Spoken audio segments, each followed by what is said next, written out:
Hello, folks. Welcome to another edition of Inside the Marble Palace. Post Media Saskatchewan's look at the Saskatchewan legislature this week and all its goings on, and COVID and budgets and a lot of other things are going on. I'm Murray Mandrick. I'm political columnist for the Regina Leader Post. Joining me, as he has for the last couple of weeks, doing one hell of a job, and thank you for doing so, Alex Salome from the Leader Post, who's covering our legislature right now. Hi, Alec. And also joining me, Adam Hunter, CBC Provincial Affairs reporter in Saskatchewan, who's getting long in the tooth at covering this, aren't you? Boy. Old veteran now, Murray. Old veteran now. Alec, we're going to start with you because you and Adam both covered the mid-year update on the budget.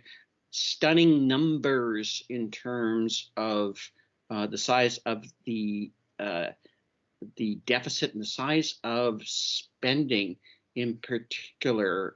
Can you just give us a quick rundown of the number highlight from, if you can, off the top of your head? Yeah, so I think that two big numbers to think about here. One is that the deficit has gone up 97 million, projected 97 million from the beginning of the year, or when the budget first dropped, up $97 million. And then there was a record payout to farmers, a indemnity of $2.4 billion because 29% of crops failed this year, had a drought. Obviously, that has a pretty big impact on our budget, and we can get into a little bit about the messaging and wording around crop insurance and the payments there. But okay, I'm old and boring, and I'll save you the trouble. Let me do the old and boring stuff, and you can do the exciting stuff. 2014, I think we changed to summary financial basis. We have a pass-through cost of all Crown expenses right now, up to and including programs like crop insurance, where provincial government contribution, federal government contribution, farmer contribution through premiums. But here's the interesting thing I'd like to ask you, Alex. Why didn't Finance Minister Harpower, what did Finance Minister Harpower have to say about that? Because that's a key issue in terms of how we got to the post mid-year financial update mess that we're in. Yeah, the ensuing ballyhoo coming from that. So essentially what ends up happening is Harpower said that, this was a strong year financially. So far we've increased manufacturing. Province isn't as reliant as it once was on mineral resources, extractive resources, oil and gas, essentially mining, and that there's more manufacturing happening. There's more revenue being generated. But were it not for that pesky drought, we would have been able to pay down quite a bit of our deficit. And the farmers essentially said, and specifically APAS, Agricultural Producers Association of Saskatchewan, said that the issue there is with messaging, because there's $1.3 billion left in that crop insurance fund. So essentially what the reaction coming from this mid-year financial report was a number of farmers in the province feeling as though Minister Harpower and her government had thrown them under the bus during what was a very difficult year. Again, like I said, this is a record payout for crop insurance, and roughly 29% of crops in the province failed. And that's a big part of the ensuing backlash to this, is farmers feeling like they've unfairly been blamed for something. And the messaging here from Minister Harpower being, for one, there is things to be encouraged about. The healthcare costs were up $250 million in addition to what was originally projected. But then there was also all of these other gains in revenues. But it's the messaging, and that's what Ian Boxall from APAS had said, is that they would have preferred the government not to have said that. It was because of farmers and because of crop insurance that the deficit isn't getting paid down, because they feel as though this kind of language and that sort of explanation might lead to a bit of an urban-rural divide, or a worsening of an urban-rural divide that we currently experience within Saskatchewan. Well, that's interesting, and here's where I'll bring in Adam, because help me if I'm wrong here. I'm new to this province, but my understanding is that the farmers are pretty supportive of the Sask Party government in general. And while APAS might not necessarily be the most enthusiastic supporters of the Sask Party government at any given moment, Two things. One of which is Alec described. They seem to have a legitimate case about what maybe the finance minister could have said and could have done better to structure her argument. I think Alec did a better job of explaining it just now than she did. And secondly, what really stuns me or puzzles me was the over-the-top response in the letters, because that's something I actually don't see very often, or haven't seen very often, specifically aimed at farmers, where they're using terms like ignorance, deceit, almost in threatening language, like if we want to work together in the future, you better not. You better retract that letter and maybe take a more conciliatory, cooperative approach to government programming. Do we have a good explanation at this particular point as to why the government chose the path it did? I know the Premier didn't seem completely delighted by it. Yeah, it was interesting because it happened on a day where the Premier was speaking at an ag conference. He wasn't even in the House. And the letter, the release from APAS was followed by a letter co-signed by Minister Donna Harpower and Agriculture Minister David Merritt. You mentioned some of the words in there. Also, willingly misinforming its members was said in that letter.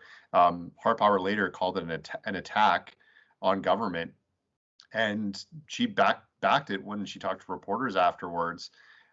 I think, as you point out, the Saskatchewan Party represents every rural constituency except the far north, and there are many polls would back up that people that are on the farm producing are voting for the Saskatchewan Party. So this sort of comes as a surprise, I think, on the surface to people who are, even casual watchers of Saskatchewan politics, that there would be this argument in such a public way. And that the letter from the government wasn't a private letter that was just sent to APAS. It was sent through the government channels for the media to look at and then ask questions about. And the following day, we got a response from Todd Lewis of APAS, who, essentially said, we'd like to have this explained to us in a way that doesn't accuse us of being deceitful or trying to misinform our members. And we talked to Premier Moe about this in the scrum, and he said, this could have been worked out through phone calls. And so that was a little bit different in message and in tone. And he also, explained the financial reporting process, why they reported it the way they did. And I think, Murray, and in my experience, with all these budget updates and the mid-year financial updates, specifically with this current finance minister, there's always an overarching story. There's always something that she'll point to that says, things are good because this, or things aren't doing so well because this. And last year we had the pandemic budget. That was the headline of the government's budget. And this year we have the drought.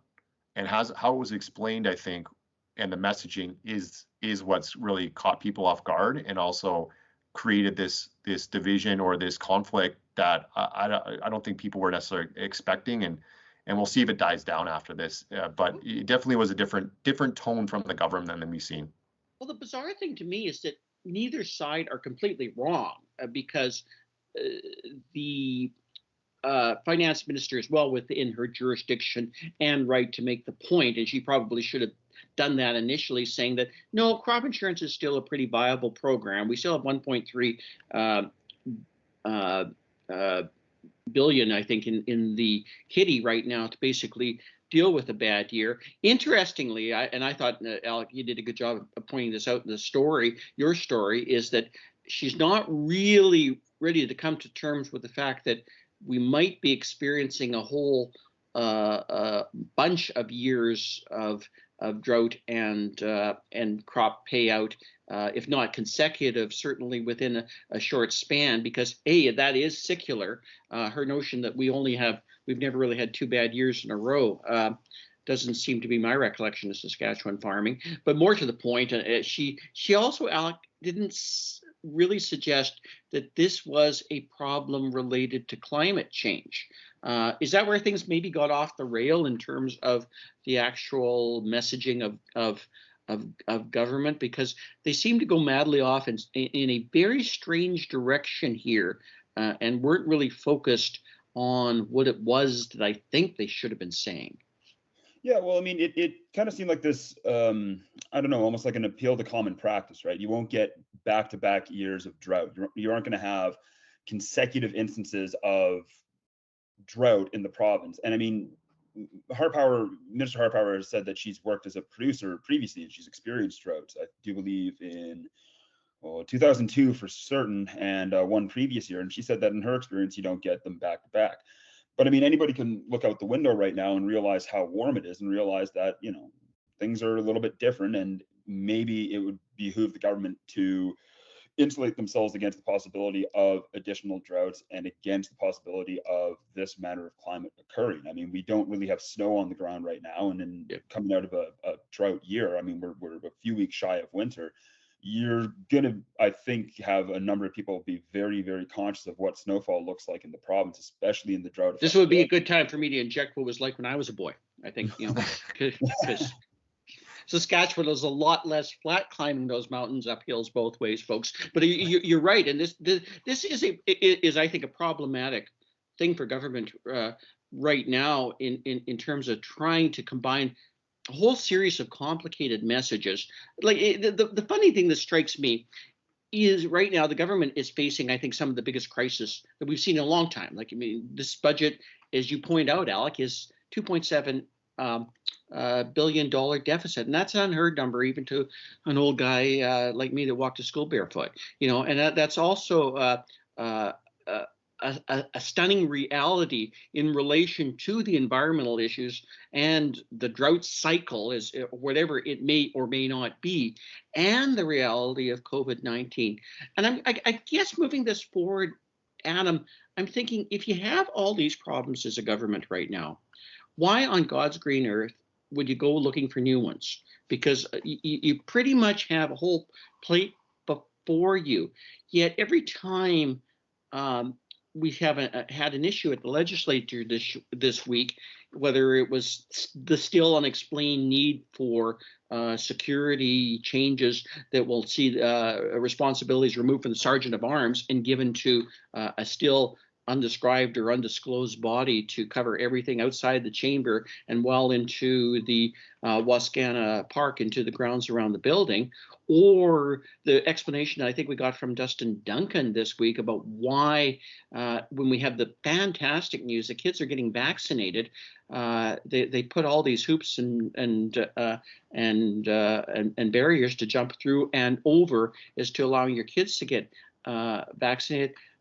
What is it happening right now that you're seeing consistently or inconsistently on the part of government, where they seem to be off message simply because they're looking at issues either in a way or looking at other issues that are less consequential to people right now than maybe the problems at hand? Is this something that people are concerned about in terms of a long in the tooth government, or because that's one of the theories we're kind of hearing right now?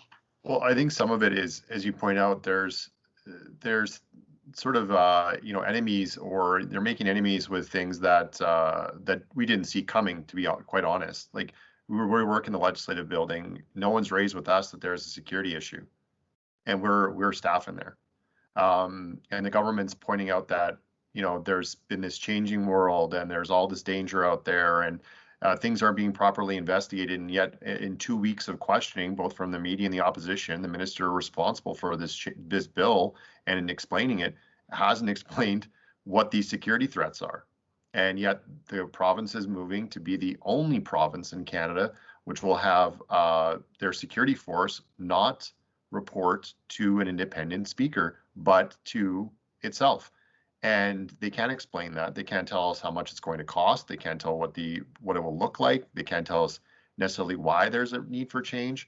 And the explanation, sort of the defense of this, has gotten, I think, smaller and smaller. And some of the answers from Christine Tell, when they started off with, all these proclamations about why this was necessary, and then it's been, well, this is a change. We need to make this change. We need to make this, for structural reasons, jurisdictional reasons, and not still explaining why.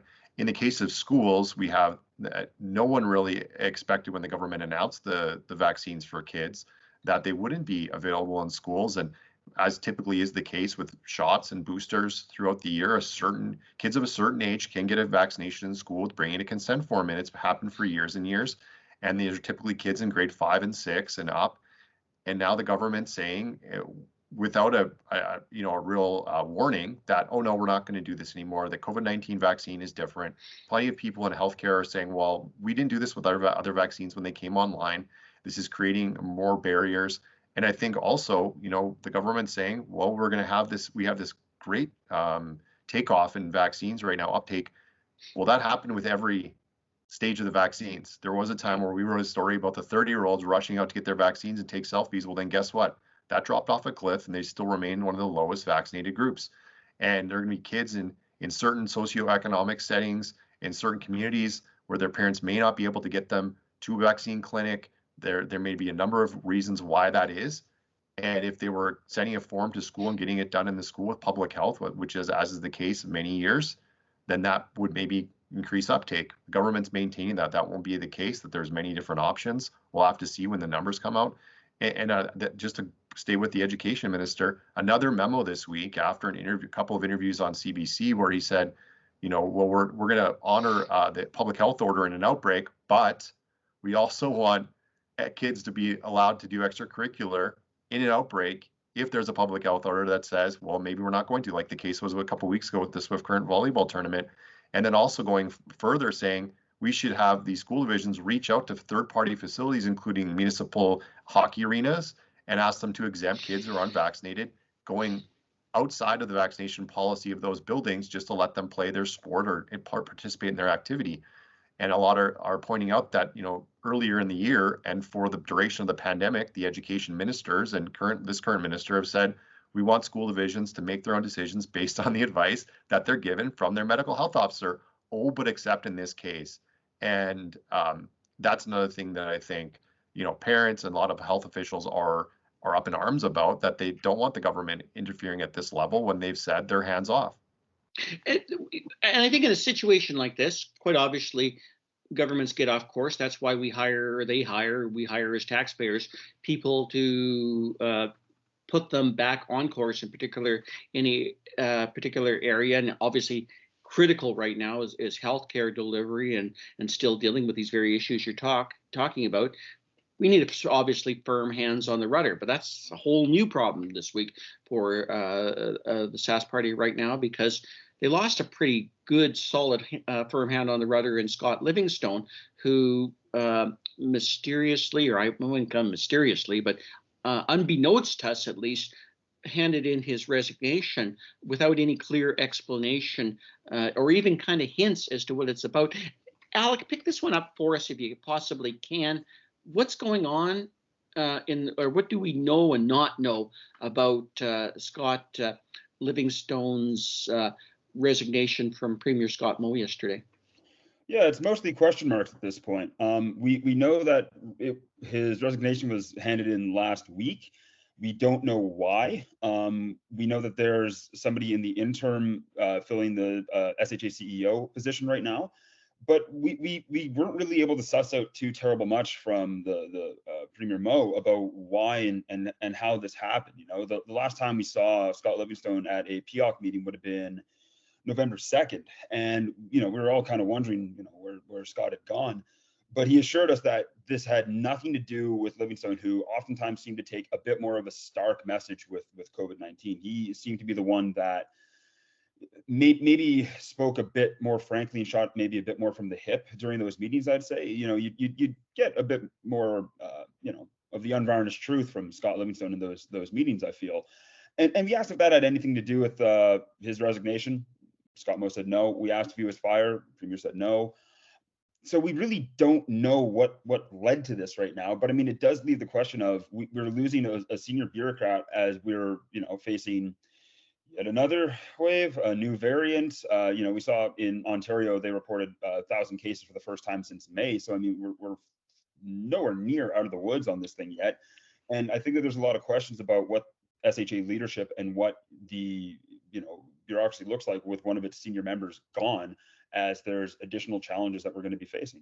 Well, let's take a look at that as we wrap up, Adam, in terms of what it's going to look like, because we'll pull back the curtain a little bit, because we as reporters, to be frank and full disclosure, were probably chasing rumors of this story for a little while before it happened, and all of a sudden it becomes a bit of a public thing. And when you're not given, I think, explanations as to, oh, well, he's having opportunities to go elsewhere, or he's just decided to retire, all the things that kind of eventually become public that initially become private, or their initially information as to what has really happened here, have not been delivered to at least me or anybody else that I know of in terms of this. We don't have any explanation. So I'm wondering about two things: the impact of that and the questions it's going to raise, particularly in relation to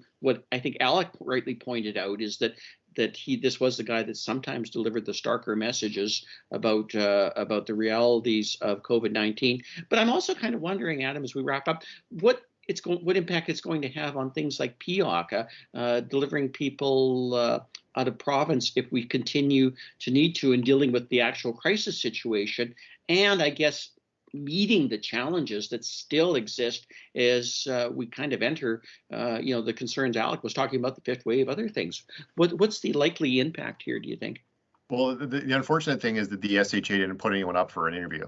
And when you have the senior most official at your organization who's making $400,000 a year and is one of the highest paid government employees, and led the authority through amalgamation, and now through the pandemic, this is no junior figure who's stepping down from their position.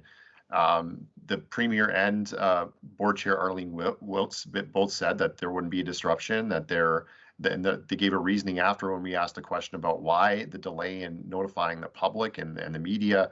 They said, well, we were trying to get our interim person in place. But the timing is strange, as Alec points out, given what's ahead. I think the person's position and profile is also something we need to note, and the fact that this came last week. The Premier couldn't tell us the last time he met Scott Livingstone. He said it could have been a week or two ago. He didn't know the exact time when he was informed about the resignation.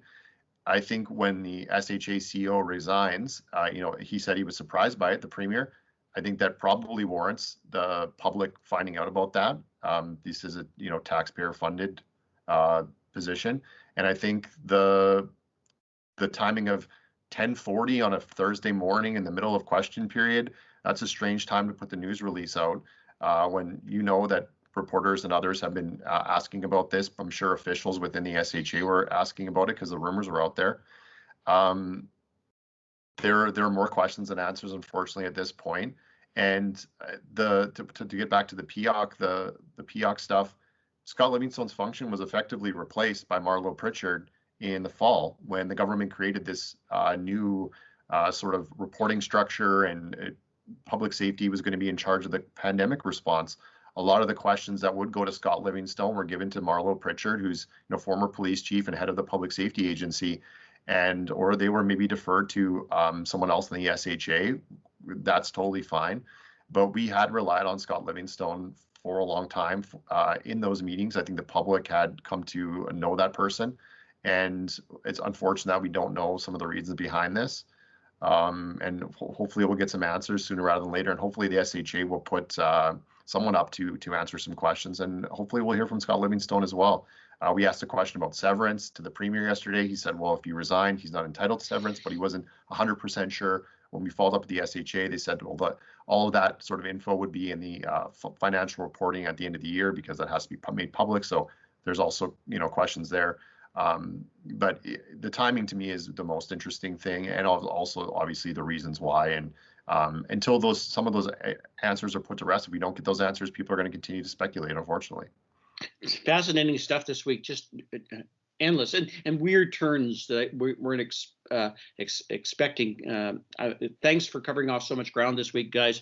We'll hopefully see you sometime again soon on Inside the Marble Palace. We wrap up next week, don't we? Yeah, we do. We do. Well, so is it. Alec, Adam, thanks so much, and thanks, guys. We'll see you next time. Thanks. Take care.